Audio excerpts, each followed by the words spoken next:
Alors bonjour à toutes et à tous,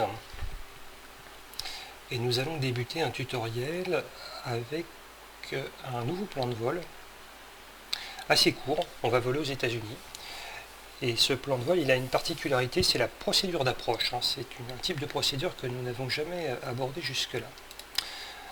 Alors on va décoller ici d'un petit aérodrome qui s'appelle Central City Municipal.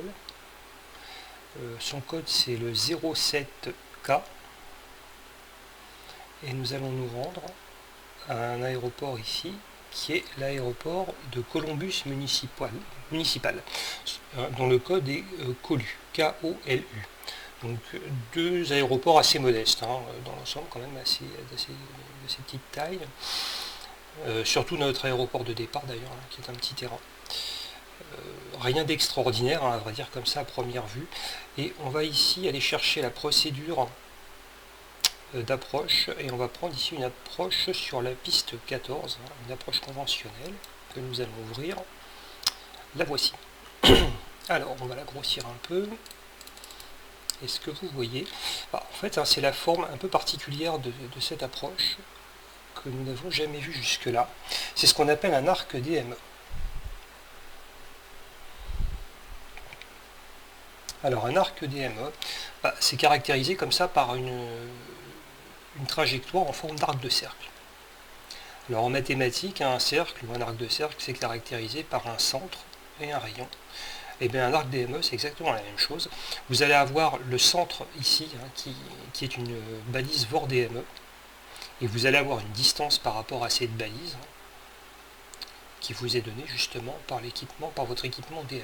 Et donc ça va consister à voler comme ça une trajectoire en forme d'arc de cercle autour de cette balise, centré sur cette balise, en gardant une distance constante qui vous est spécifiée. Ici, c'est 12 nautiques. Vous l'avez ici. Alors, un arc DME, ça peut être plus long que ça peut être beaucoup plus court. Et ça peut concerner aussi bien des procédures de départ que des procédures d'arrivée, que ces procédures d'approche. Voilà. Ça peut se retrouver un peu partout. Alors, vous voyez cette procédure, vous avez 3 points d'entrée possibles. Vous avez ici une balise NDB, PLT, Papa Lima Tango. Vous avez également un VOR DME qui est situé ici au nord de notre terrain, qui est le VOR DME de Norfolk, OFK, Oscar Foxtrot Kilo. Et nous, ce que nous allons utiliser comme point d'entrée, c'est Cobed, ici, qui est un point qui est situé sur la radiale 217 du VOR de Columbus, à 12 nautiques. Et donc nous allons ici nous aligner sur cette radiale, et à Cobed, ici, on va tourner à 90 degrés sur la gauche, pour venir nous aligner ici sur notre arc DME, et nous allons ensuite voler comme ça, tourner ici et nous aligner sur notre axe de percée. Alors ça peut paraître simple quand on regarde comme ça, mais en fait c'est plus compliqué qu'il n'y paraît, parce que si vous essayez de voler comme ça en faisant un beau virage, en vous disant je vais faire un beau virage comme ça et je vais toujours rester à 12 nautiques, c'est assez compliqué à faire. Et si vous voulez faire ça manuellement, sans méthode, comme ça, un peu au jugé, à l'estime, c'est assez compliqué à faire. Alors il y a peut-être des gens très adroits qui y arrivent, mais en pratique c'est quand même assez compliqué. Et souvent vous allez avoir une trajectoire comme ça assez erratique. Alors on considère que pour rester dans la procédure, on considère que vous avez le droit à une erreur de plus ou moins 1 nautique. Donc ici notre arc DME se fait à 12 nautiques du VOR de Columbus, donc il faudra être entre 11 et 13 nautiques de ce VOR tout au long ici de notre arc. Alors il y a plusieurs difficultés en fait que nous allons aborder, mais vous verrez, c'est assez simple.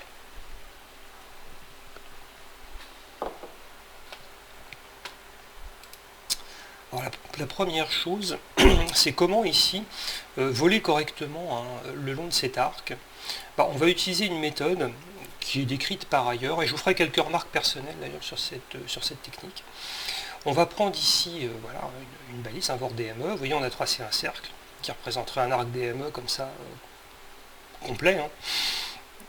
Et on va en fait diviser notre cercle ici en portions, en secteurs comme ça de 10 degrés. Donc ça ferait 36 secteurs sur un tour complet. Évidemment, vous reconnaissez que chaque rayon ici, c'est une radiale. Donc on va comme ça sélectionner, on va voler comme ça de radial en radial, de 10 en 10. Et on va voler perpendiculairement en fait à cette radiale, donc tangentiellement à notre cercle ici, à notre trajectoire, à notre arc DME. Et à chaque fois qu'on va intercepter la radiale suivante, on modifiera notre cap de 10 degrés. Donc si on vole ici dans le sens, si on parcourt notre arc DME dans le sens horaire, on augmentera notre cap de 10 degrés vers la droite. Si on parcourt dans le sens anti-horaire, on le modifiera de 10 degrés, de 10 degrés vers la gauche, c'est ça. Dans le sens anti-horaire, on tournera vers la gauche. Voilà. Donc ça c'est la théorie, et c'est comme ça qu'en général on vous présente la façon de faire. C'est la méthode la plus connue. Comme ça, ce que j'appelle moi la méthode 10-10. Tous les 10 degrés de radial, vous modifiez votre cap de 10 degrés. Soit à gauche, soit à droite, en fonction de... Et bien cette méthode, vous allez voir qu'en réalité, si vous l'appliquez, elle fonctionne pas tout à fait en fait. Elle reste valable, mais vous verrez qu'elle ne fonctionne pas vraiment. Enfin, en tout cas, je trouve qu'elle ne fonctionne pas tout à fait. C'est assez embêtant. Alors vous avez une complication sur une trajectoire comme ça, c'est le vent. Parce que si vous avez du vent par exemple qui souffle ici de l'ouest, qui vient ici de l'ouest et qui vous pousse donc là, vous voyez que si vous faites un arc DME un peu long, imaginons que votre arc DME vous le preniez ici, ici le vent va vous rabattre vers la balise, mais au fur et à mesure que vous allez tourner, votre angle de vent va changer sans arrêt, sans arrêt, sans arrêt. Vous voyez que quand vous allez passer de l'autre côté ici, le vent va au contraire vous éloigner de la balise. Donc ici, votre trajectoire, il faudra sans cesse compenser avec le vent. Et cette compensation, elle va varier tout au long de votre arc DME. Donc c'est quelque chose d'assez compliqué, gérer le vent. Alors si vous avez 3 nœuds de vent, c'est pas méchant, mais si vous avez, je sais pas, 15 ou 20 nœuds de vent, ça devient assez compliqué à gérer. Donc pour des raisons de simplification, nous ici, on va opter, vol, configuration de vol, vous allez dans la météo, vous allez choisir ici une configuration personnalisée, vous allez prendre une météo CAVOC, c'est-à-dire une météo sans vent, idéal, avec pas de nuages, pas de vent, rien du tout. Voilà. On va s'affranchir de cette contrainte, parce que ça va vraiment nous compliquer la tâche. J'ai perdu mon petit schéma, et là. Donc on va voler sans vent, mais même malgré ça, vous verrez que c'est pas du tout évident. Et vous aurez tendance en fait à vous éloigner ici de votre arc. La distance ici, elle va grandir d'étape en étape. Donc cette étape, on va la répéter un certain nombre de fois jusqu'à trouver ici notre axe de percée. Eh bien, vous vous éloignerez de votre arc DME. C'est quelque chose que j'ai constaté en pratique, même en l'absence de vent. Donc cette méthode 10-10, en fait, elle ne fonctionne pas tout à fait. Il faut modifier notre angle.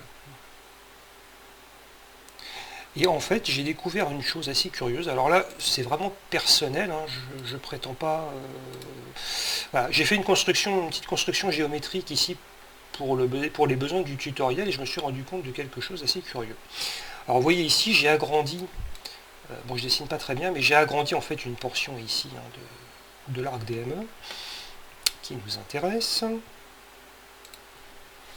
Et imaginons que ici on vienne chercher notre radial pour rentrer sur notre point ici.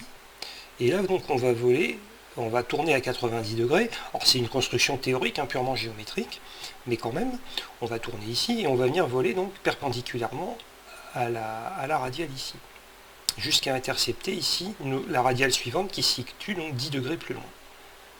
Et vous voyez que quand on vole comme ça tangentiellement au cercle, en fait on s'éloigne un petit peu du centre. On n'est plus sur l'arc. En théorie, en fait, ce qu'on vous présente couramment, c'est que vous volez entre ce point-là et ce point-là, et que vous volez ici sur un... En fait, ce qu'on va faire quand on vole comme ça, quand on utilise cette technique, c'est que vous n'allez pas suivre l'arc DME, enfin la trajectoire courbe, mais vous allez faire ici des trajectoires, des portions en fait, de trajectoires rectilignes entre ces points-là. Entre donc le point qui est situé à l'intersection de l'arc DME et de la radiale. Mais en fait, quand vous faites les constructions géométriques, vous vous rendez compte que c'est pas ce que vous faites. Si vous volez ici à 90 degrés, vous voyez, vous vous éloignez un petit peu.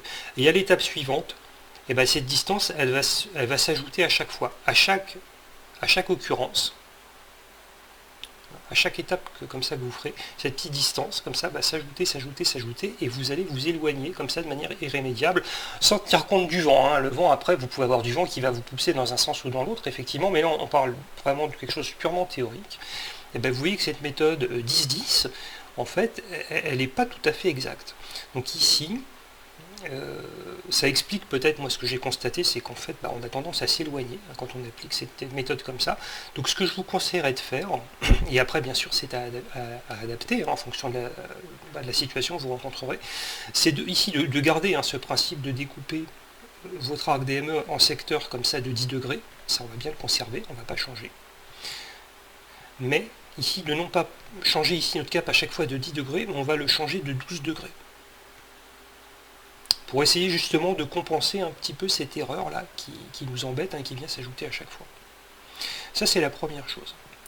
La deuxième chose, et là-dessus je n'ai pas trouvé d'explication, c'est que quand vous volez, ici, vous allez surveiller votre distance. Vous tournez à chaque fois, bon, imaginons, je sais pas, vous tournez même, disons, 10 degrés, peu importe, et vous vous rendez compte, par exemple, que vous vous éloignez.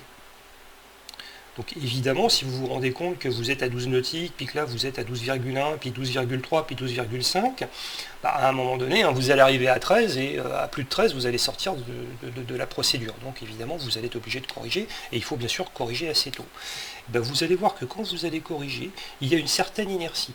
Si vous dites par exemple, voilà, moi je fais mes virages ici à 10 degrés, à chaque fois, je modifie mon cap de 10 degrés, mais je vois que je m'éloigne, donc je vais modifier par exemple de 12 degrés, et vous verrez que les premières étapes, vous continuerez à vous éloigner malgré vos corrections. Ces corrections, il faudra faire au moins 3 ou 4 étapes comme ça successives pour commencer à voir quelque chose, que votre distance ici diminue, pour vous rapprocher ici de votre balise. Inversement, si vous arrêtez vos corrections, si à un moment donné vous dites bon ok, je suis à nouveau à 12 nautiques de ma balise, je vais revenir avec des virages ici à 10 degrés à chaque fois, je vais corriger mon cap à chaque fois 10 degrés, et vous continuerez à vous rapprocher de la balise. Il y a un décalage.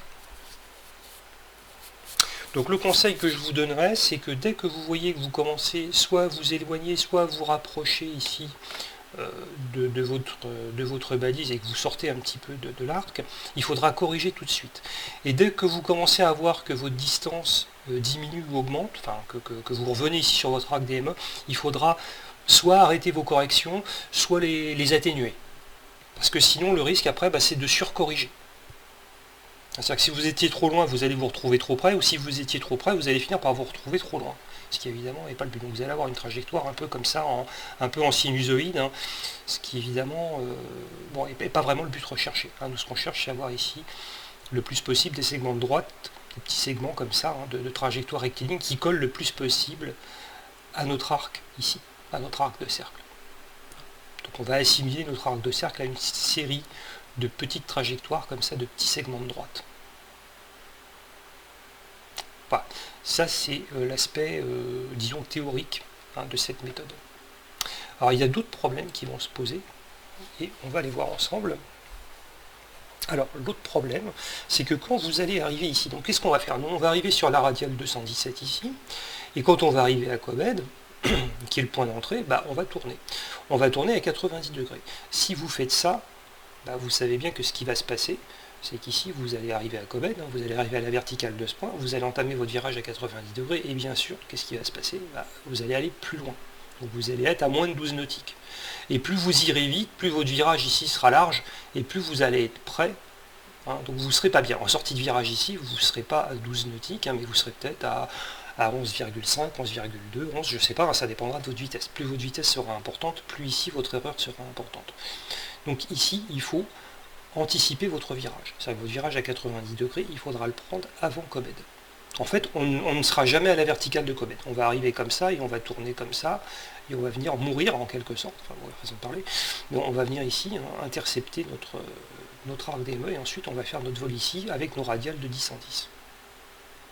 Alors, comment anticiper? De combien? De 0,1 nautique, 0,2, 0,5, 1 nautique, 2 nautiques, 3 nautiques, voilà. Alors, le problème inverse, c'est que si vous anticipez trop votre virage, si vous dites, moi, je sais pas, j'anticipe là, vous allez tourner, puis vous allez vous retrouver ici, et là, vous serez trop loin. Donc, pareil, vous allez être obligé de courir après votre arc DME pour pouvoir vous réaligner dessus. L'idéal étant de trouver le point exact, la distance exacte pour anticiper votre virage, de manière à ce que à la sortie du virage, vous soyez le plus près possible des 12 nautiques recherchés. Ça en fait, c'est relativement facile à calculer. Et on va faire un petit point de théorie là-dessus. En fait, vous faites ici un virage à 90 degrés. Avec les appareils que nous utilisons, qui volent relativement lentement, on va faire un virage standard. On va partir sur un virage standard. Je vous rappelle que quand vous faites un virage standard, vous faites 360 degrés en 2 minutes. Ici, nous faisons un quart de tour. 90 degrés, c'est un quart de tour. Donc on va mettre un quart de la durée. Un quart de 2 minutes, c'est 30 secondes. Donc ce virage à 90 degrés, nous allons le faire en 30 secondes. Donc il va falloir anticiper ici notre virage de 30 secondes avant d'arriver au point de Cobed, au point Cobed ici. Il va falloir tourner 30 secondes avant d'arriver à ce point. Si on part sur une hypothèse, je dirais un peu grossière, mais assez simple, une hypothèse théorique, on va dire qu'on va arriver à 122. Ce qui, avec notre appareil, c'est à peu près ça. On sera peut-être un peu plus rapide, mais on va faire un truc simple. On va dire 122. Après, vous pouvez toujours faire un calcul plus précis, mais vous verrez, c'est pas non plus, c'est pas la peine de pinailler sur 5 chiffres après la virgule. Si on considère qu'on arrive à 122, notre facteur de base, il est de combien? Il est de 60 divisé par la vitesse propre, donc on va faire 60 divisé par 120, on va prendre un cas simple, ça fait 1,5, ça fait 0,5. 0,5, le facteur de base, ça veut dire qu'en une demi-minute, 0,5 minutes, nous parcourons un nautique. Or, je viens de vous dire que notre arc de cercle ici, on va le faire en 30 secondes, donc en une demi-minute. Donc ça veut dire qu'il faudra, avec un appareil qui vole autour de 120 nœuds, mais rassurez-vous, c'est valable si vous volez à 125, c'est pas valable si vous arrivez à 180, d'accord, mais si vous arrivez à 115 ou à 125, ça ne changera pas grand-chose. On va considérer qu'il faudra anticiper ici de 30 secondes, c'est-à-dire d'un nautique. Donc on anticipera notre virage quand ici notre DME nous indiquera que nous sommes à 13 nautiques de la balise, c'est-à-dire 12 plus 1 nautique d'anticipation. On tournera à 90 degrés et on devrait se retrouver sensiblement, c'est jamais exact, là-dessus en général on n'est jamais pile comme il faut, mais enfin on arrivera à peu près bien. Si vous avez un appareil qui est beaucoup plus lent, évidemment, il faudra prendre une distance plus faible, il faudra peut-être anticiper de 0,6, 0,7 nautiques seulement. Si par contre vous arrivez à 170 nœuds, il faudra peut-être anticiper d'un nautique 5, par exemple. Après, il faut refaire le calcul. Mais le calcul, c'est simplement passer par le facteur de base, et à partir de là, vous calculez la distance que vous faites en 30 secondes. En 30 secondes, voilà. Si en 30 secondes vous dites que vous faites, je sais pas, un nautique 5, et il faudra anticiper en gros d'un nautique et demi. Si par contre vous dites qu'en 30 secondes vous faites, je sais pas, 0,6 nautique, il faudra anticiper d'à peu près 0,6 nautique. Voilà, c'est tout bête. Le deuxième problème qui va se poser, qui est d'ailleurs le même problème en fait, c'est le même problème, c'est ici. Quand vous allez ici sortir de votre arc DME pour tourner et venir intercepter ici votre axe de piste, c'est pareil. Si vous décidez, quand vous arrivez ici, que vous interceptez votre radial 322, de dire je vais tourner ici à 90 degrés, qu'est-ce qui va se passer? Vous allez tourner comme ça, et en sortie de virage, vous allez vous retrouver quelque part ici. Donc vous ne serez pas du tout aligné. Vous allez après courir après votre axe, ici, votre axe de percée. Et plus vous irez vite, et pire ce sera. Si vous arrivez très très vite, j'exagère, mais vous allez vous retrouver très très loin. Donc il faut là aussi anticiper votre virage. Alors là, je dirais qu'il y a peut-être deux méthodes. Alors moi je ne suis pas pilote, je ne sais pas laquelle vraiment, s'il y en a une qui est vraiment meilleure qu'une autre. Mais vous voyez ici, si on suit cette procédure, vous avez ici une radiale, la 311. Et vous voyez qu'on vous dit de virer ici au 311 et de venir vous aligner ici au 142 en sortie de virage. Alors ça vous fait quand même une anticipation ici de 11 degrés. 311, et votre axe ici c'est le 322, enfin c'est la radiale c'est la 322, on vous dit d'anticiper à partir de la 311. Vous avez 11 degrés. 11 degrés c'est beaucoup. 11 degrés d'anticipation c'est beaucoup. Si vous faites ça avec votre petit appareil, en fait vous allez faire un virage beaucoup plus court et vous allez vous retrouver ici, et là aussi vous allez vous aligner tardivement. Il va falloir courir après ici votre axe d'interception. Okay.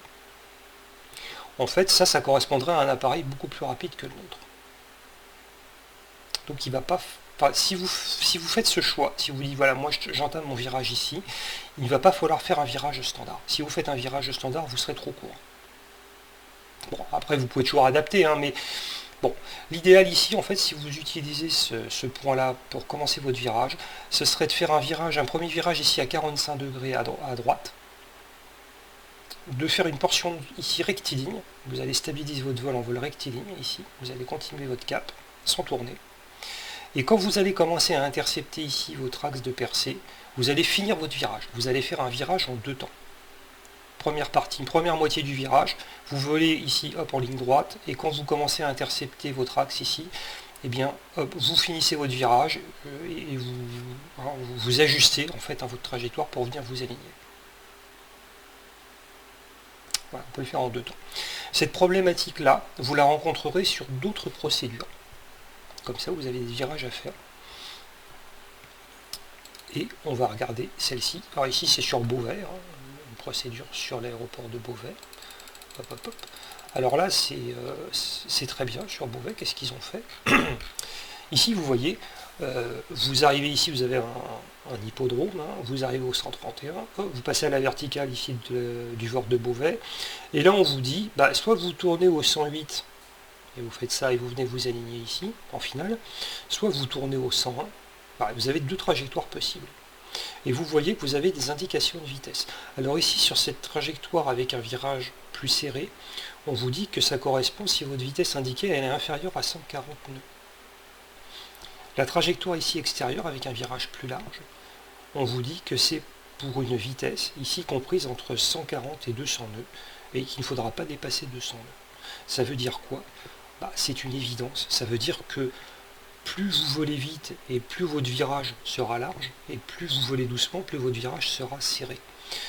C'est vrai en voiture. Vous savez bien que si vous roulez à 130 km/h et que vous voulez tourner, bah, votre virage sera plus large que si vous roulez à 50 à l'heure. À 50 à l'heure, vous pourrez faire un virage plus serré. C'est la raison pour laquelle, hein, quand vous roulez par exemple sur l'autoroute et que vous avez une courbe, si vous avez un virage, ça peut arriver, hein, sur une route, vous avez un virage qui est un peu serré, bah, on vous dit de ralentir. On va vous dire 100, hein, non plus 130, mais 110, voire 90 hein, à cet endroit-là, parce qu'on considère que si vous arrivez sur cette courbe à 130, vous ne pourrez pas suivre la courbe. Vous allez sortir de la route, c'est dangereux. Surtout si vous avez un peu de pluie, hein, si vous avez une adhérence diminuée, vous allez vous casser la figure. Donc on vous demande de ralentir. Bah, c'est exactement ce qui se passe ici, sauf qu'ici, bah, il y a des appareils qui vont très vite, et on ne va pas leur demander de voler à 90 nœuds, hein, si vous avez des appareils très très performants. Simplement, on leur dit, bah, ici vous modifiez. Voilà. En fonction de votre vitesse, vous choisissez soit 108, soit le 100. Et normalement, bah, vous devriez ici, en sortie de virage, être à peu près aligné. Après, bien sûr, il faut toujours adapter un peu sa course. Donc, sur une procédure comme ça, vous voyez, c'est pris en compte. On vous laisse le choix. Vous avez d'autres procédures. Ici, on est sur Bastia, où vous avez un peu le même problème, hein, sauf que là, on ne vous donne pas d'indication. On vous dit, voilà, vous arrivez ici, vous sortez, vous prenez au 148, vous tournez ici, hop, et vous vous alignez au 341 en sortie de virage. Et on vous dit ici, vous voyez, vitesse max 200 nœuds. Ça veut dire que vous arrivez ici à 90 nœuds ou à 200 nœuds, c'est la même procédure. Ouais, sauf que si vous arrivez à 200 nœuds, certainement qu'avec votre virage standard, vous allez arriver comme ça. D'accord. Si par contre, vous arrivez ici à 100 nœuds, avec votre virage standard, vous n'allez pas faire un virage comme ça. Vous allez faire un virage beaucoup plus serré, et vous allez vous retrouver quelque part ici, et vous ne serez pas aligné. Donc ce qu'il faut faire, là aussi, vous allez tourner ici. Alors là, on peut considérer que c'est un virage à 180 degrés, hein, même plus que ça d'ailleurs, mais enfin, on va l'assimiler à un virage à 180 degrés. Bah, vous allez faire ici un premier virage à 90 degrés, ici. Hop, vous allez tourner comme ça. Ici, vous allez venir chercher une petite portion de trajectoire rectiligne. Vous allez stabiliser votre appareil, vous allez voler en ligne droite. Et quand vous allez commencer ici à intercepter votre axe de percée, et ben vous allez refaire un virage ici à 90 degrés et des poussières pour venir vous aligner au 341. Vous allez avoir non pas une trajectoire ici comme un cercle, mais vous allez avoir une espèce de trajectoire aplatie, avec une première partie ici, un premier demi-cercle, une trajectoire ici rectiligne, et un deuxième demi-cercle, un peu comme ça. Alors vous allez faire ça, vous allez tourner ici à 90 degrés, vous allez avoir une trajectoire comme ça, rectiligne, et hop, ici vous allez venir, et après ici, hop, en sortie de virage, vous allez chercher à vous aligner ici. Voilà, parce que sinon, vous ne pourrez pas suivre, avec un appareil lent, vous ne pourrez pas suivre un tel virage. Alors à noter aussi au sujet des virages standards, que sur certains appareils très rapides, on n'utilise pas des taux de virage standards, mais ce qu'on appelle des virages demi-standards. C'est-à-dire que vous faites non pas 360 degrés en 2 minutes, mais en 4 minutes. Alors pourquoi?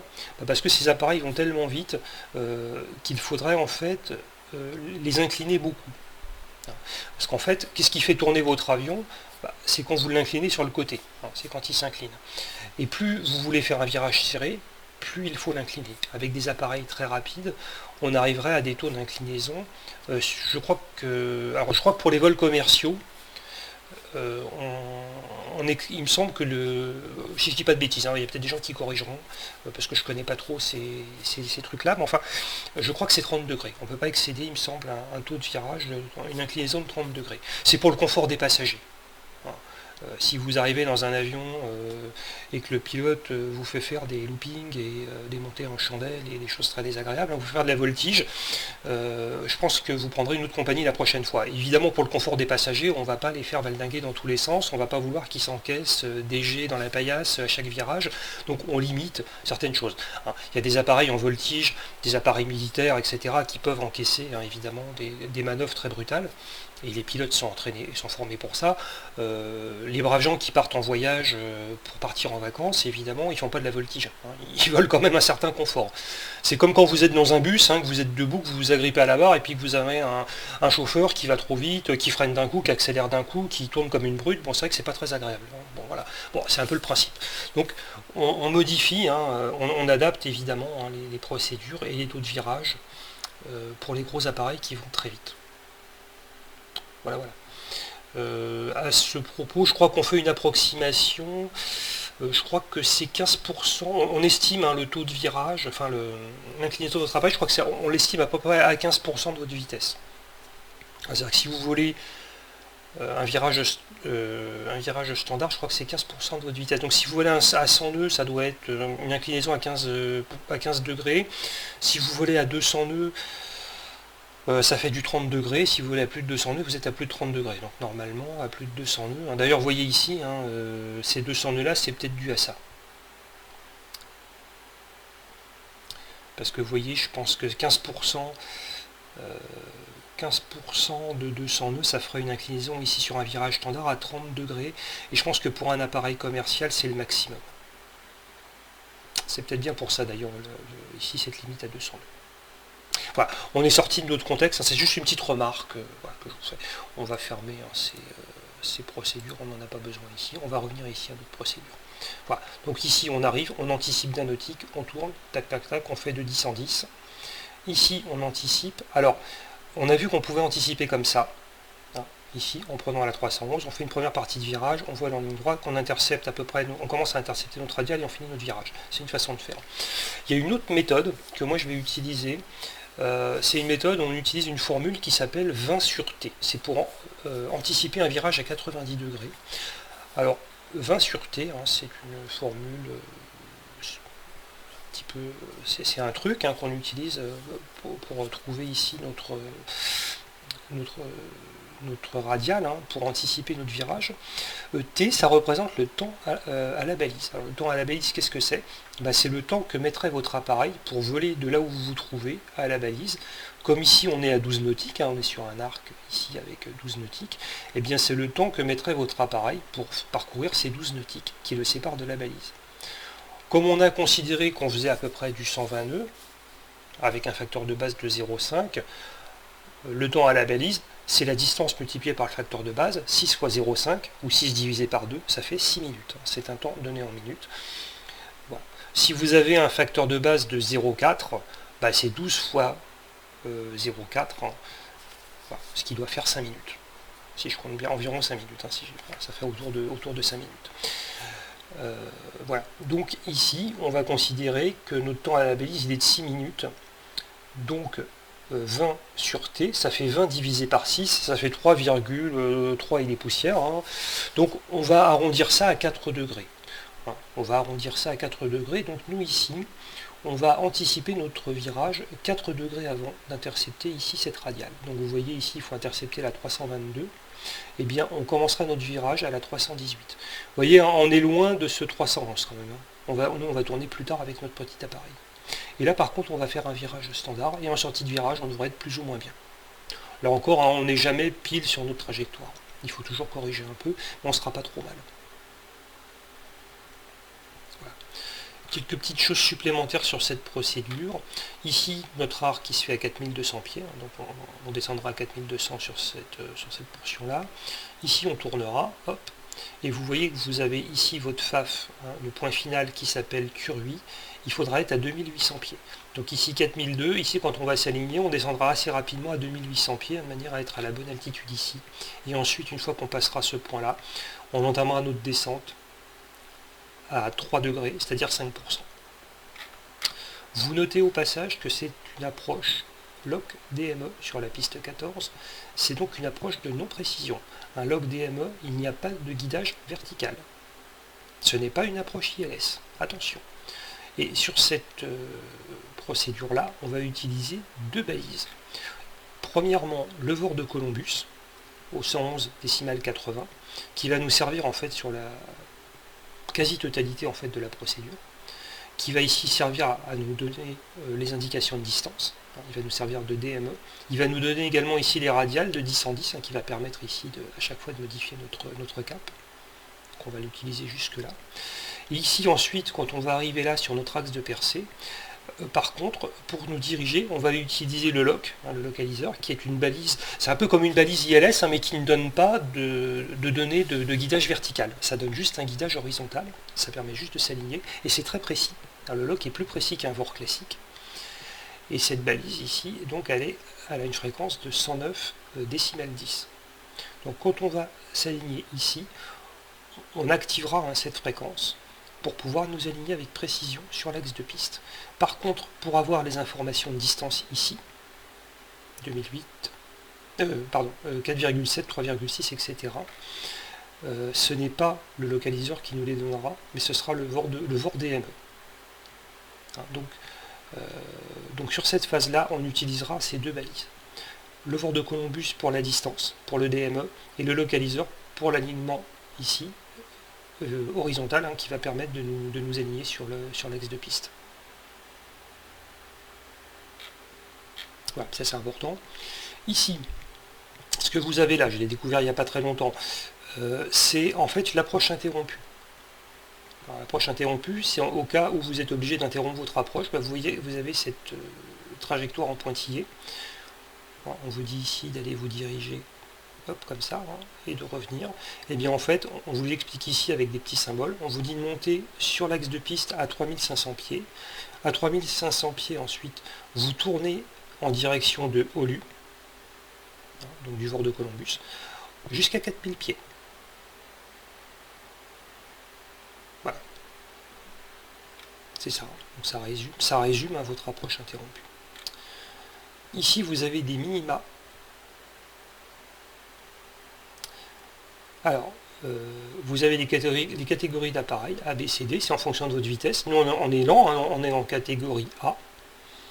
Et donc, ici, la procédure qui va nous intéresser, c'est celle-ci, la S14. S14, c'est ça. Alors, si c'était une approche ILS, vous auriez marqué ILS, et vous auriez ici une altitude de décision, une DA. Ici, c'est une approche de non-précision, c'est une MDA, hein, c'est une altitude minimale de descente. Et vous voyez, c'est symbolisé ici par ce petit plateau, ce petit palier. Ça veut dire qu'on vous dit ici, il faut descendre jusqu'à 1920 pieds, et à 1920 pieds, vous avez ici jusqu'à à 0,6 nautique de la balise, ici, du VOR de Columbus, pour prendre une décision. Pour soit poursuivre votre approche, donc descendre, soit faire une approche interrompue. Et vous avez ici hein, les références visuelles. Alors là, c'est exprimé, je crois que c'est en miles terrestres, hein, je crois que c'est 1/2 mile terrestre. Donc il faut que vous ayez, hein, quand vous êtes ici à 1920 pieds, il faut que vous ayez une visibilité devant vous de 1/2 mile terrestre. Donc ça fait environ 800 mètres. Et vous avez ça pour chaque catégorie d'appareil. Ça, c'est la hauteur. Là, vous avez l'altitude, et là, vous avez la hauteur par rapport au sol. Les données entre parenthèses, je crois que ça concerne les appareils militaires, donc on s'en occupera pas. Voilà, voilà. Alors maintenant, on va définir avec un peu plus de précision notre plan de vol. Donc je vous ai dit ici, on décolle de là, et il faut qu'on rejoigne Kobed, hein, qui est notre point initial d'entrée. Ce qui va se passer, on ne va pas voler comme ça en ligne droite vers Kobed. On va ici, vous voyez, vous avez une radiale ici, et vous avez un point qui est intéressant qui s'appelle Grazi. Donc on va voler vers ce point. On pourrait tout à fait le rentrer dans le GPS, hein, faire un direct tout vers ce point, mais comme j'ai choisi de voler à la balise, on va utiliser les radiales, et vous en avez justement une là qui nous tend les bras. Alors vous avez ici ce VOR, qui a une tête un peu bizarre, c'est un VOR militaire, c'est un TACAN, un VOR TACAN. Mais on peut l'utiliser. Les appareils civils peuvent l'utiliser, vous avez une fréquence. Et on va ici donc intercepter la radiale 129, qui est toute proche de nous, toute proche du terrain. On va voler comme ça. Et quand on va intercepter, vous voyez que ce point ici, Grazi, il y a l'intersection de plusieurs radiales, et ben on va intercepter en fait ici la radiale 217 du VOR de Columbus. Donc on va voler ici sur la radiale 129 du VOR ici de Volbach, je ne sais pas comment on dit. Et quand on interceptera la radiale 217, eh bien ici nous tournerons au cap au 0,37. Et vous voyez, vous avez une altitude minimale de sécurité de 4000 pieds. Nous on volera à 5000. Parce que notre arc DME il est à 4002, hein, il faut le faire à 4002, donc on volera au-dessus, on volera à 5000, et ensuite on descendra de 5000 à 4002 quand on sera sur notre arc. Vous avez également des indications de distance ici, hein, sur ces routes. Alors, oui, c'est une route, hein, ici qui est indiquée, c'est une route Victor, une route de l'espace inférieur, c'est la Victor 220. Et vous voyez qu'ici vous avez des indications de distance par rapport à votre balise. Vous avez ici 12 nautiques. Et ici 24 nautiques. Donc ici donc entre Olu et Kobed vous avez 12 nautiques, entre Kobed et Grazi vous avez 24 nautiques, la somme des deux ça fait évidemment 36. Donc ici à Grazi on devrait être à 36 nautiques du VOR de Columbus. Donc ça va être la première partie de notre vol. Ça va consister à aller intercepter ici cette radiale jusqu'à Grazi, tourner et ensuite voler sur cette radiale, ou en fait sur cette route. Donc notre appareil, là, il nous attend en tout, moteur tournant. Alors on va mettre ici notre transpondeur sur Alt. On va engager un cran de volet. On va remettre les pompes à carburant. Les feux, tout ça c'est allumé.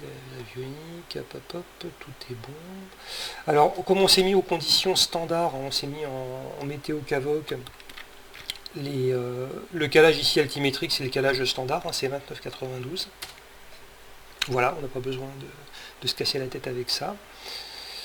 Alors, on va régler nos fréquences. Alors, dans un premier temps, on va utiliser donc deux balises. Ici, celui-ci, donc la 514.8. Donc, on va le régler. 114.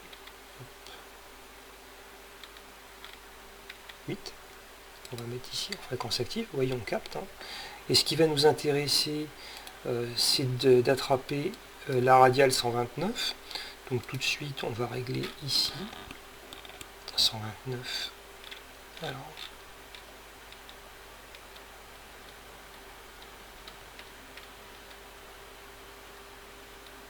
voilà, 129. Donc il faudra aller un peu, un petit peu à gauche, hein, quand on va décoller pour intercepter notre radiale.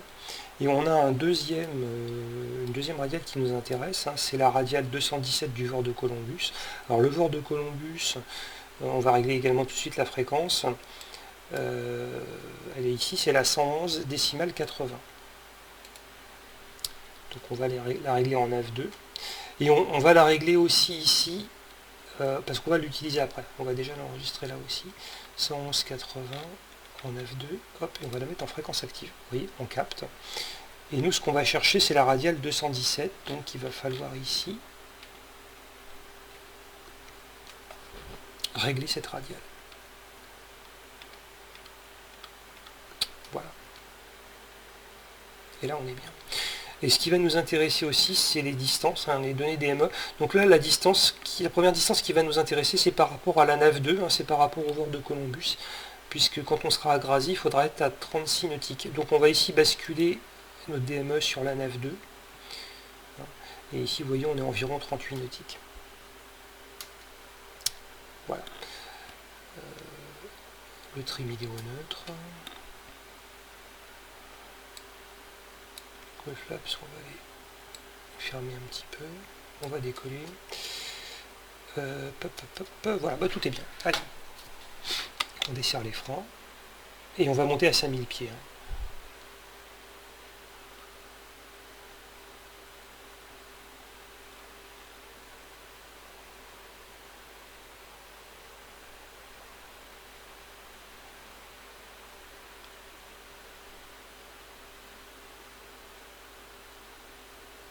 Allez, rotation.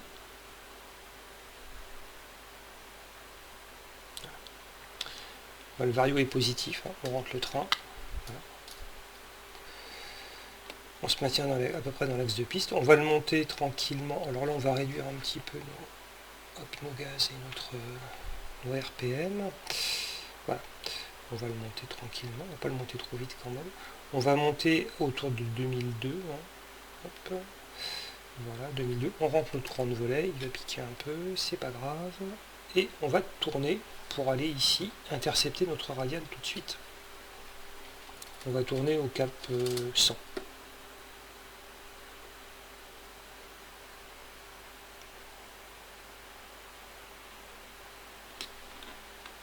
Ici, je vais couper les pompes à carburant. Je vais couper les fluid landing. Hop là. Voilà, on va se stabiliser comme ça, à peu près. Et on va pouvoir se mettre en pilote automatique. Voilà. On va se mettre en mode heading, pilote auto. On va engager l'amortisseur de lacet et il va suivre ce cap. Ici, je ne veux pas qu'il monte trop vite quand même. On va le baisser un petit peu. Voilà. Ce qui va nous intéresser dans un premier temps, c'est d'aller intercepter ici notre radiale, ce qui devrait se faire assez rapidement. On surveille aussi notre altitude. Je vous rappelle, aux États-Unis, l'altitude de transition c'est 18 000 pieds, hein, donc on n'aura pas à tripatouiller notre altimètre, on n'aura pas à se casser la tête, mais là de toute façon on était aux conditions standards, hein, donc le problème ne se posait pas.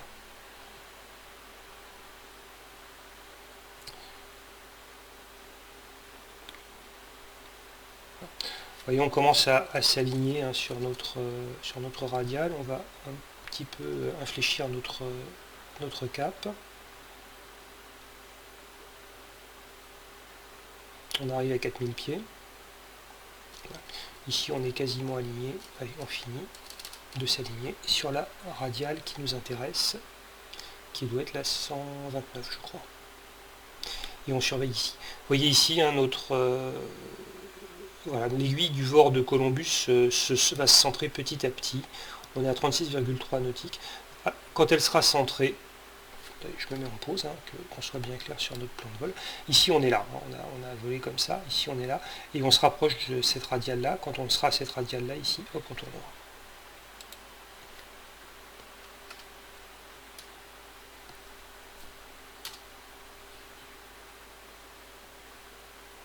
« 4600 pieds.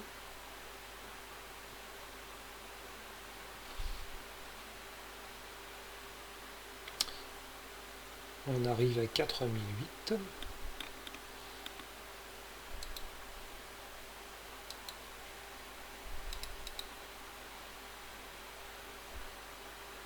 Allez, on halte, hein, on intercepte notre altitude, voilà, 5000, on va se stabiliser.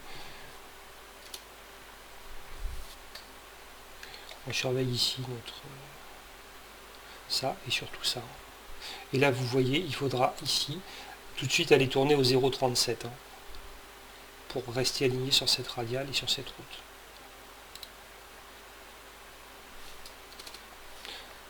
On corrige un petit peu sur la droite parce qu'on n'est pas tout à fait centré.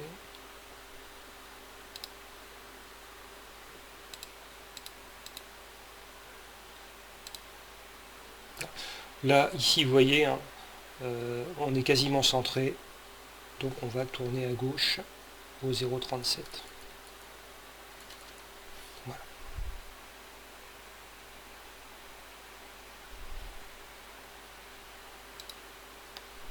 Là, on est là, hein. Hop, on tourne. Donc vous voyez ici, hein, au GPS. Vous avez Grazi, hein, vous voyez, on est pas mal. Alors maintenant, qu'est-ce qui nous intéresse? Bah, ici, ce qui nous intéresse maintenant, c'est le VOR de Columbus. Donc on va basculer notre fréquence qu'on avait pré-réglée ici. Voilà, 111,80. Voilà, on le capte bien. Et je me mets en pause. Qu'est-ce qui nous intéresse ici?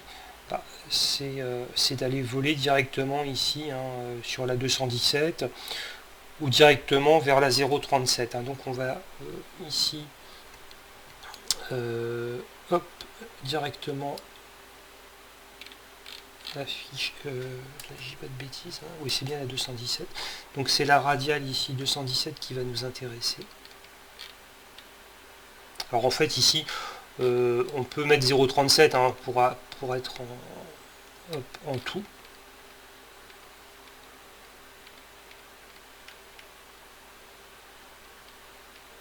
Je crois que je suis pas trop mal. Alors vous voyez on est un petit peu à droite. Mettre quelques degrés sur la gauche pour nous aligner. Et ce qui va nous intéresser désormais, bah ici, hein, c'est notre DME surtout. Alors on peut revenir sur la nav 1, encore qu'ici nos deux fréquences nav 1 nav 2 sont équivalentes, hein, donc on peut travailler sur nav 1 ou nav 2, ça nous donnera la même chose. Donc là, ce qui va nous intéresser, c'est de nous aligner ici sur cette radiale, là, et la distance maintenant qui va nous intéresser, parce que maintenant on va passer sur la carte de procédure, et on avait dit qu'il fallait anticiper de 1 nautique, donc quand notre DME nous indiquera que nous sommes à 13 nautiques de la balise, on tournera à 90 degrés sur la gauche. Et 90 degrés sur la gauche, vous ferez le calcul, ça fait 307. Il faudra virer au 307. On va également anticiper une petite chose, c'est ici au niveau de nos fréquences. La deuxième fréquence qui va nous intéresser, c'est le localiseur qui est à 109 décimales 10. Donc ici, on va le pré-régler. On va le mettre en stand-by, hein, 109 décimales 10. Comme ça, quand on aura besoin, il suffira de faire la bascule. Et ici, on gardera la nav 2 sur le VOR de Columbus pour avoir la distance. Pour l'instant, c'est le VOR de Columbus qui nous intéresse.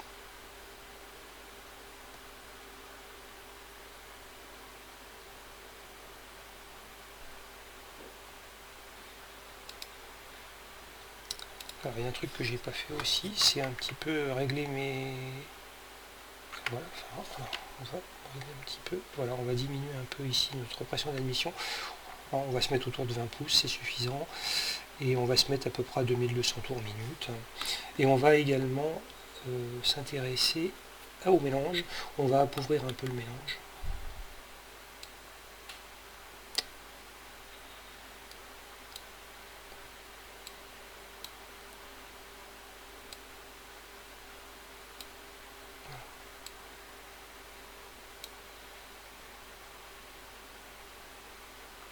Voilà, on est pas mal.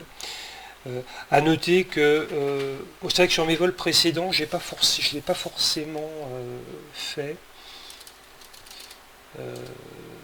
Alors c'est vrai que en fait, bon, le mélange, je vous ai montré parfois hein, sur le Cessna, mais c'était dans un but, je dirais, pédagogique. Je vous ai montré à des altitudes assez basses, du style 3-4 000 pieds, comment régler votre mixture ici, comment régler la richesse. En fait, la richesse, normalement, on n'y touche pas avant 5000 pieds. Donc, quand on arrive à 5000 pieds, on règle, mais quand on est à 3000 pieds, normalement, on ne touche pas. On vole plein riche. Jusqu'à 5000 pieds, a priori, on vole plein riche. Donc là, on est à 5000 pieds. Bon, je vais régler ici la richesse, voilà, pour arriver à peu près au pic que j'étais.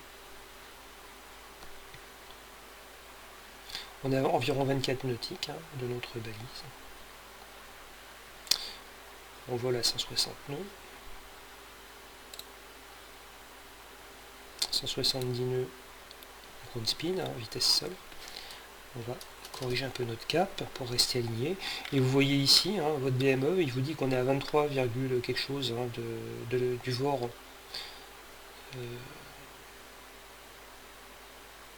de Columbus. Il vous dit qu'on vole à 70 nœuds et il vous dit que vous êtes à 8 minutes de la balise. Il vous donne le temps à la balise. Le temps à la balise, vous voyez, lui, il vous le donne. D'accord? Il vous le donne. Vous n'avez pas à le calculer. En fait, le DME vous donne cette information. Ça, c'est assez utile.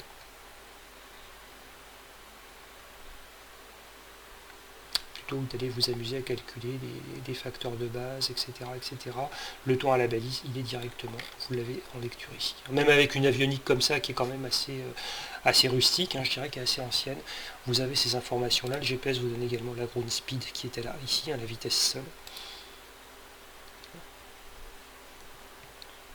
Alors on arrive à 21 nautiques de notre balise, et je vous rappelle, à 13 nautiques, il faudra virer. Ce qu'on va faire... nous, c'est qu'on va pas trop on va arriver pas trop vite, donc on ralentira un peu notre appareil avant d'arriver à ce point qui s'appelle Cobed, je crois bien, oui c'est Cobed. Avant d'arriver à Cobed, on ralentira un petit peu.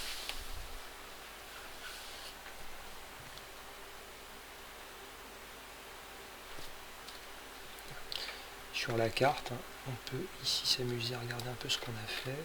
Voilà, on est parti ici, hop, on a décollé dans l'axe de piste. On est venu ici chercher notre radial à 129. Ici à Grazy, vous voyez, on l'a ici, on a tourné, hop, et on est venu s'aligner plus ou moins ici sur notre route.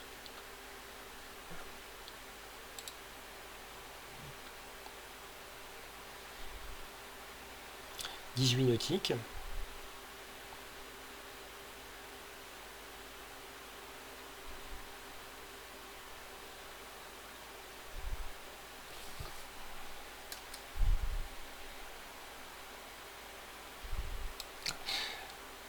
Là, je crois que je vous ai dit l'essentiel de ce que j'avais à vous dire là-dessus.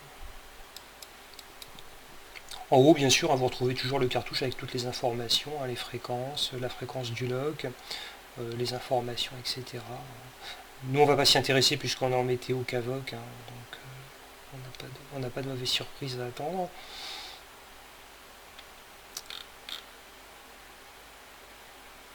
Voilà. Et à noter la présence d'un papy qui va nous aider sur notre descente. Vous avez quand même un guidage visuel. On arrive à 15 nautiques et des poussières.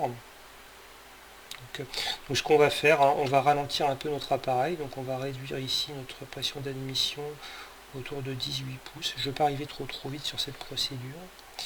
Et on va augmenter un peu ici on va se mettre à 2400 tours à peu près.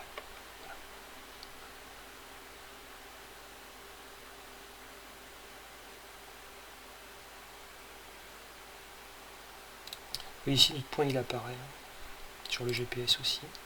Là on n'est pas trop mal aligné sur notre radial et nous sommes à 13,7, donc là attention, on s'apprête à virer au 307, on a dit 13,2.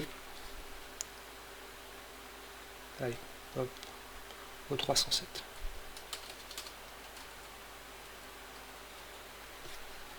Donc, hop, je me mets en pause. On arrive là, on va tourner. Ouais, ce sera peut-être plus. Voilà. On arrive ici à un nautique et on entame notre virage pour se retrouver ici. On va essayer de se retrouver ici sur notre arc à 12 nautiques. Et ensuite, donc, on va s'amuser à intercepter les radiales de 10 en 10. Hop. Donc, d'ores et déjà ici, on peut régler. Alors, je reviens là-dessus. Qu'est-ce qui va nous intéresser maintenant ici, c'est d'aller, on va tourner, et donc la prochaine radiale, c'est la 227. Donc ce qu'on va faire tout de suite, c'est aller ici régler la 227 sur là.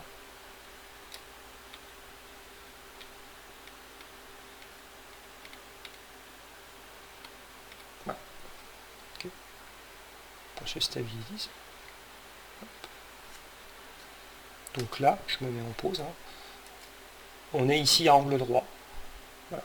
On est comme ça, on vole comme ça. Et vous voyez, le DME nous dit 12,1 nautiques. Donc on est pas mal, hein. Pour l'instant on est pas mal. Et donc on va virer, donc maintenant hein, ce qu'on va faire, à chaque fois on va ici augmenter de 10 en 10 nos radiales, et par contre on tournera de 12 degrés en 12 degrés, et on corrigera en fonction du résultat observé. Il faudra peut-être faire un peu plus, il faudra peut-être faire un peu moins. Donc là, hein, ce qu'on va surveiller de très près ici, c'est ça. C'est notre barre de déviation. Et vous voyez, dès qu'on va ici intercepter la 227, on commence à virer. 1, 2, 3, 4, 5, 6, 7, 8, 9, 10, 11, 12. Voilà, on a commencé notre virage. Et ici, donc, on va régler la 237. Voilà, et ainsi de suite. Donc c'est un peu répétitif. Jusqu'à intercepter ici donc la 318. Vous notez qu'il faut descendre, donc on va descendre tranquillement. Il faut descendre à 4200 pieds, donc on va le faire descendre. On va ralentir encore un petit peu parce que je ne veux pas qu'il prenne trop de vitesse. Voilà, vous voyez, il descend à peu près à 500-600 pieds minute. On surveille ici hein, notre radial. On surveille notre distance. Vous voyez, déjà on s'écarte. Vous voyez, déjà on s'est écarté. Donc on va faire 13 degrés. Hein. Allez, on va faire 13 degrés. Allez, 1, 2, 3, 4, 5. 13 degrés. Et ici, 10 degrés, la radiale suivante.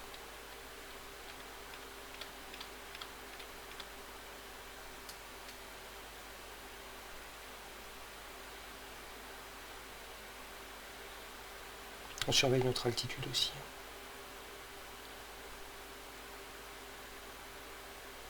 Et vous voyez, bien qu'on corrige ici, on continue à s'éloigner.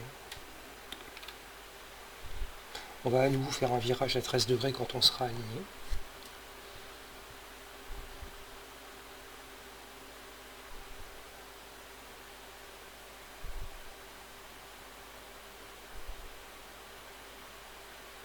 Allez. Et ici, donc, on va aller attraper la radiale 10 degrés plus loin. On surveille notre altitude. On arrive à 4003, attention. Ouais, 12,9. Hein. On va probablement sortir. Hein. On va probablement sortir. On va déborder un peu, mais c'est pas grave.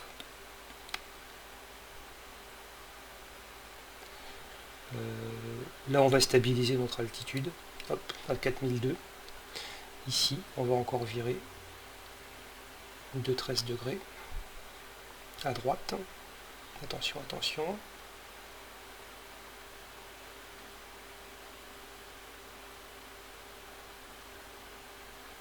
Allez.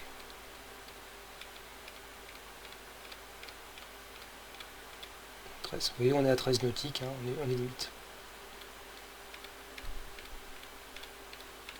Voilà, on a réglé la radiale suivante.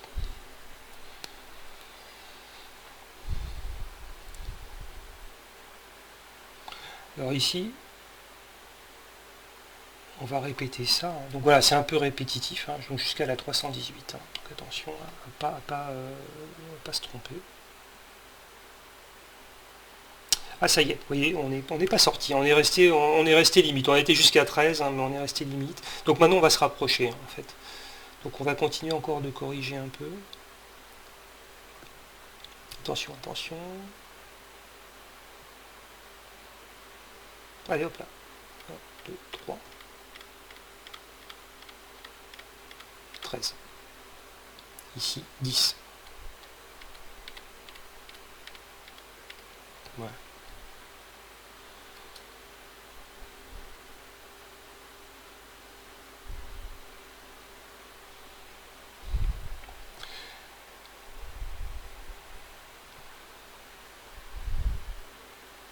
Et oui, il y a cet effet d'inertie. Hein. Bien qu'on ait Vous voyez, normalement, la règle, c'était 10 degrés. Hein, les virages, on verserait 10 degrés nos virages à chaque fois. Vous voyez, là, on est à 13 degrés et on a du mal, hein, on a du mal à revenir dans les clous.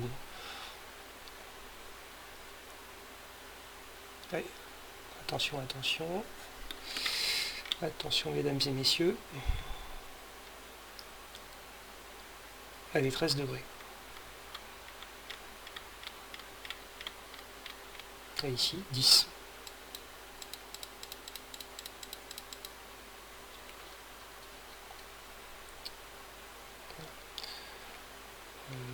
Voilà.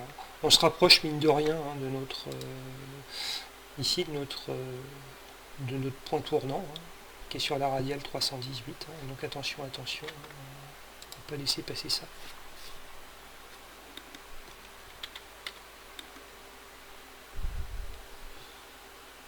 Et là, on n'a pas de vent. Autant vous dire qu'avec du vent, ça compliquerait grandement les choses.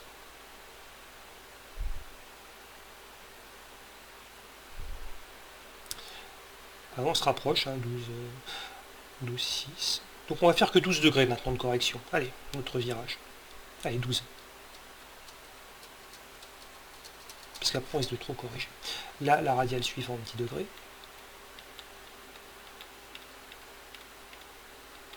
Voilà, voilà.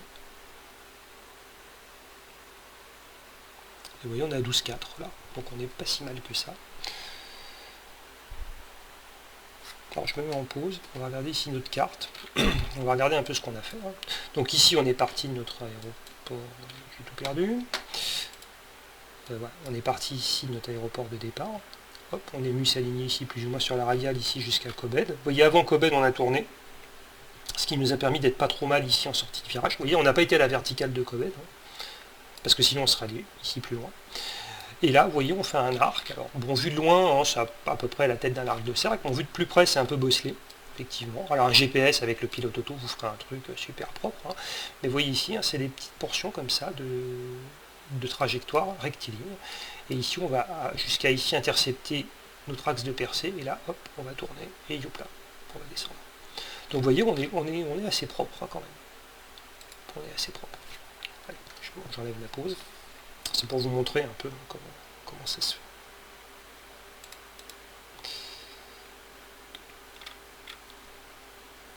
Alors là, vous voyez, on se rapproche des 12, hein, des 12 nautiques. On est à 12,3. Donc on va même faire un virage à 11 degrés. Hein. On va mettre 11 degrés de plus. Pas trop se rapprocher. Allez. 11 degrés. Ici, notre radial, 10 degrés. Et là, attention, hein, c'est la 307. 307, hein, c'est l'avant-dernière étape. Vous voyez, là, on est à 12,1. On va même passer de l'autre côté hein, de notre arc DM. Vous voyez, on était presque à 13. Là, on est dessus. Hein, puis vous allez voir que le prochain coup, on sera peut-être à 11,8 ou je sais pas. Voilà.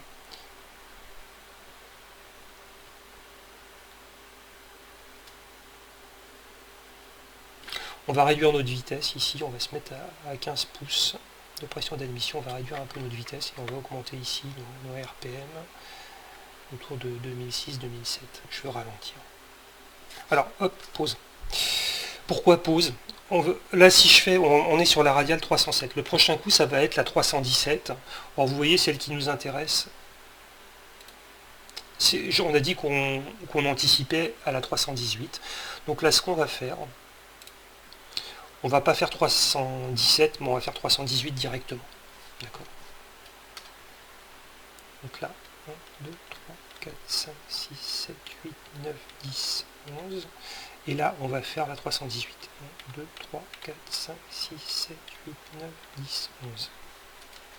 Et là, ce qui va se passer, c'est que quand on va intercepter notre radiale, je me remets en pause, hein, pour bien que ça soit bien clair pour tout le monde, quand on va intercepter notre radiale ici, on va tourner ici au 142. Et là, il va se passer plein de choses. Alors là, attention, alors là, c'est un point important. C'est peut-être le point le plus important, un des points les plus importants de la procédure. À cela, il va falloir d'une part s'aligner. Donc pour cela, on va basculer sur le lock, parce que c'est le lock qui va nous donner l'alignement horizontal. On va garder en jour 2 le VOR de Columbus qui va nous donner la distance. Et ici, il va falloir s'assurer, on va le faire tout de suite, hein, de passer ici notre DME en F2 pour avoir les informations de distance sur le VOR de Columbus. C'est ça qui va nous intéresser. On va travailler sur les deux balises. Le VOR de Columbus pour la distance, le localiseur pour ici l'alignement sur l'axe de piste.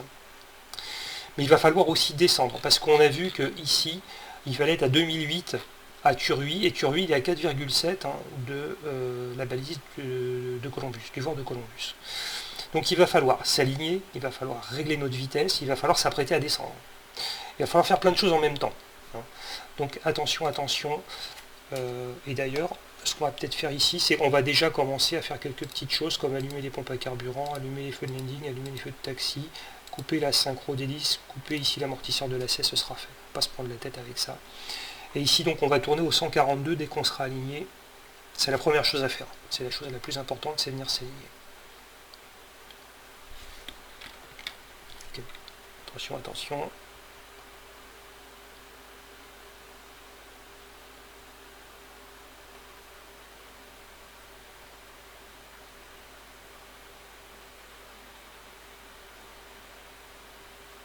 Allez, on va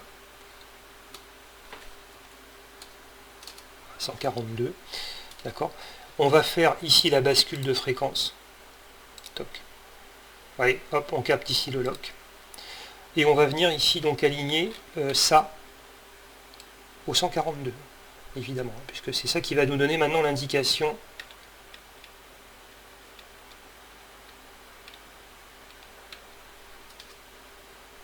Et vous voyez en sortie de virage, eh ben, on est assez propre. Et maintenant aussi, bon, on va forcer quelques degrés à droite, hein, mais on est assez propre. Et on va descendre. On va descendre au moins à 800-900 pieds minute. Hein. Voilà. On devine ici notre piste de vent. Ok. Voilà. On va ralentir un peu nos gaz. Hein. Moi, je veux pas descendre trop vite. Alors, on va corriger ici. À 2008, on surveille, à 2008, on se stabilisera et on va surveiller également la distance. Alors vous voyez ici, on a fait la bascule sur la nav 2 pour garder la distance, le DME, sur le VOR de Columbus qui est réglé ici en nav 2. Et nous, ce qui va nous intéresser dans un premier temps, c'est cette distance-là de 4,7, puisque c'est notre FAF, c'est là où on va vraiment descendre. Et on va descendre à 5%, on fait une descente à 5%. On va forcer un peu ici, à droite, parce que je veux m'aligner le plus tôt possible.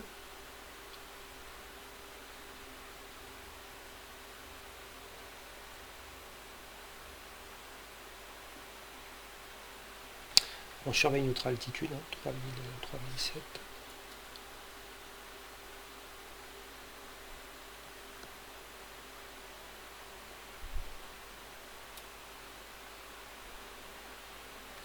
Je descends pas assez vite. Par ici, on est à peu près aligné sur notre axe de piste. On va garder ça. On est à 7 nautiques hein, de la balise.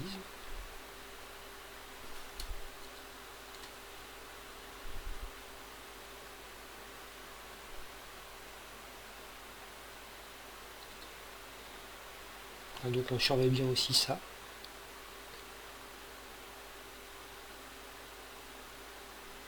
On arrive à 3100.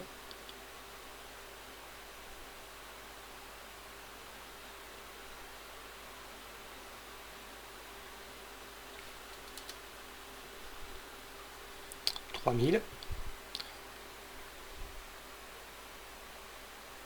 2009. On va stabiliser hein, notre trajectoire. 2008. Allez, halt. Ok. Voilà. Attention, 4.8, 4.7. Ici, on est sur notre FAF. Alors, notre vitesse ici, notre cone speed, elle est à peu près, on va l'estimer à 140 nœuds. Hein, environ. On va même dire 100, allez, on va dire 150. On a un taux de descente à 5%, donc il faudrait descendre à 5 fois 150, c'est-à-dire environ 550 pieds minute. Alors, ok. Alors, pour faire donc ici, bah, on va descendre. Allez. On va descendre à 700, 700, 800 pieds minutes, hein, on va voir. Et le papy va nous donner une indication. On va réduire nos gaz. Moi, je vais sortir le train, ce qui va nous ralentir un petit peu. Voilà, le train est sorti. Alors là, on descend un peu vite. Un peu vite quand même. On va pas descendre si vite que ça. Alors, on prend quelques degrés à gauche pour s'aligner. On va sortir un cran de volet. Voilà.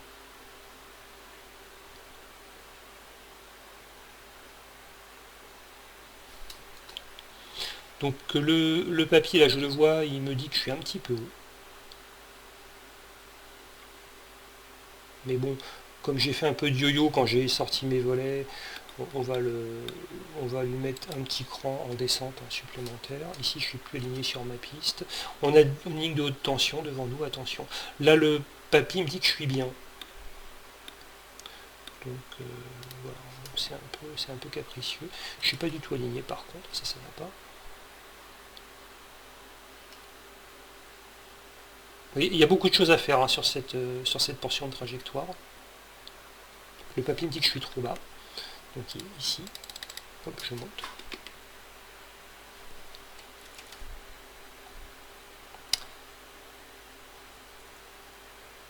Donc je vais passer ici à ma ligne de haute tension.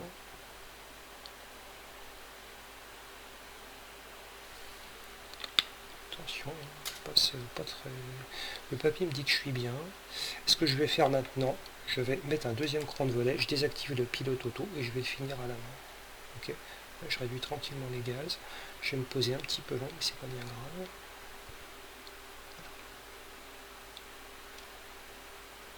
Pas encore.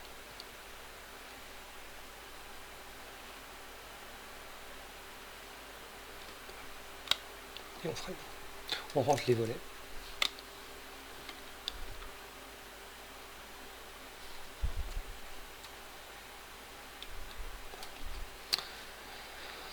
Transpondeur en stand-by. On va le laisser filer comme ça un peu. Hein, et on va aller se garer.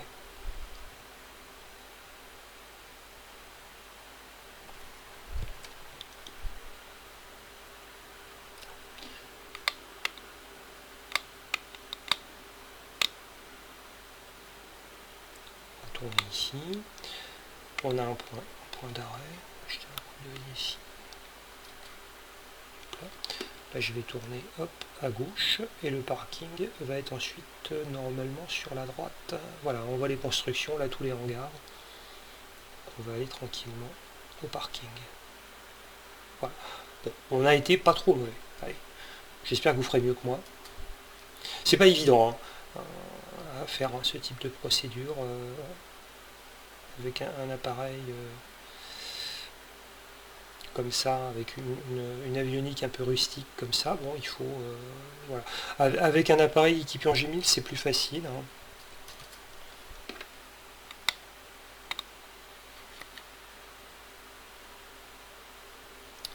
Hop là. Et on va aller se garer ici, sur la gauche. À côté du Cessna, tu vas se mettre. Voilà, voilà.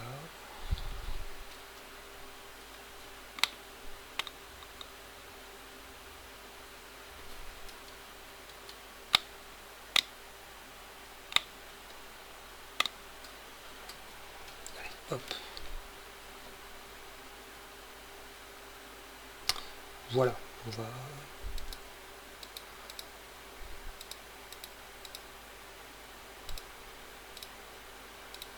couper tout ça. On va jeter un coup d'œil quand même sur notre atterrissage.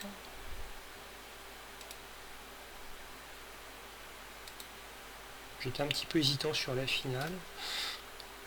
Mais bon, j'étais pas super bien aligné. Et mon taux de descente ici j'étais un peu bas. Un peu bas. Alors, ici il y a une haute tension.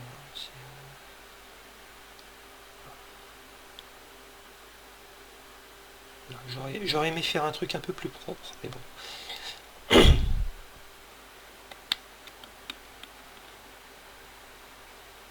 quelle idée d'aller me planter des lignes d'haute tension avant un seuil de piste. Non mais je vous demande. Il y a vraiment des gens qui ont des idées farfelues. Enfin bon.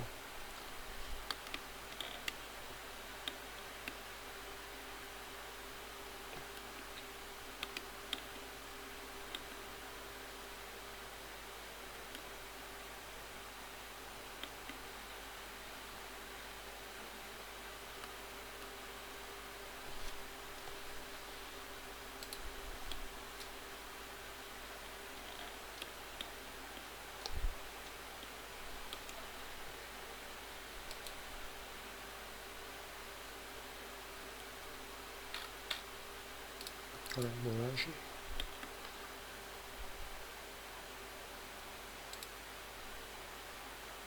j'ai presque fait j'ai presque fait un atterrissage 3 points. Voilà. Par contre, j'aimerais voir où est-ce que je me pose.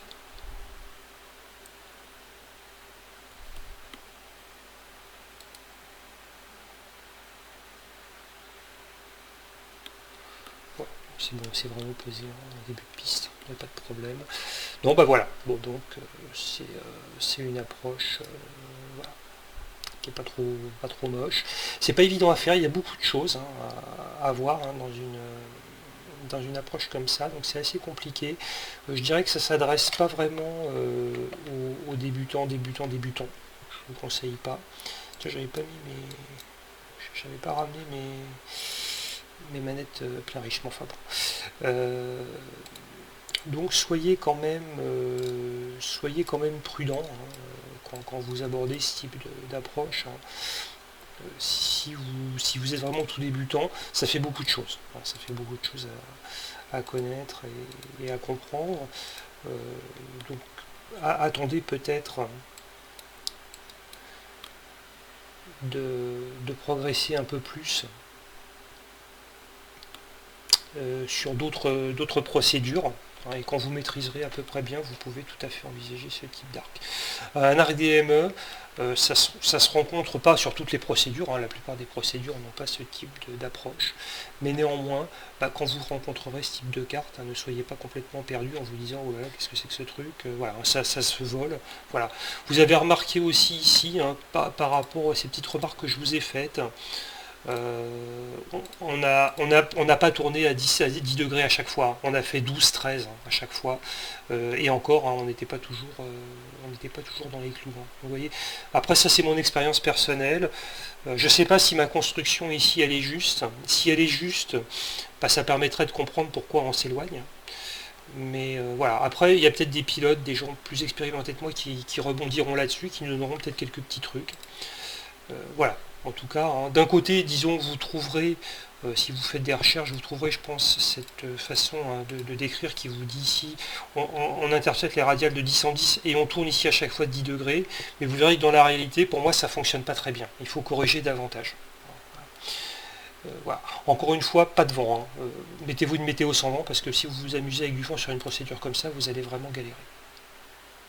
Voilà, j'espère que ce petit vol là vous aura passionné, vous aura intéressé, ça vous aura fait découvrir aussi un autre type de procédure. C'est assez sympa à faire, on y prend goût.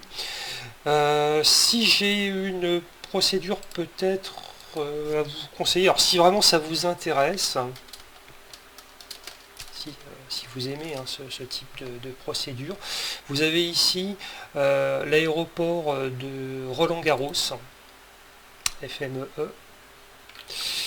qui vous propose, alors c'est une star, c'est une procédure d'arrivée comme ça avec un très bel arc DME qui est assez connu, que je peux vous montrer. D'ailleurs il y en a plusieurs arc DME, mais il y en a une qui est, voilà, c'est celle-ci, c'est cette star ici sur les pistes 12 et 14 qui sont très très belles sur la Réunion Roland-Garros,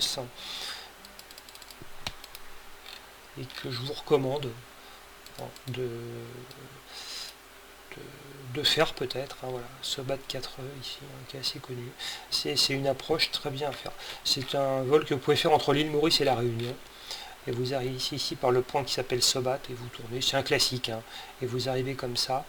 C'est assez sympa à faire. Voilà. Si vous aimez vous prendre la tête avec des arcs DME, vous avez cette approche que vous pouvez tout à fait faire pour vous entraîner. Voilà, voilà. Ben, je vous remercie à tous hein, pour votre immense attention. Et j'espère à très bientôt pour une prochaine vidéo. Je vous remercie. Au revoir.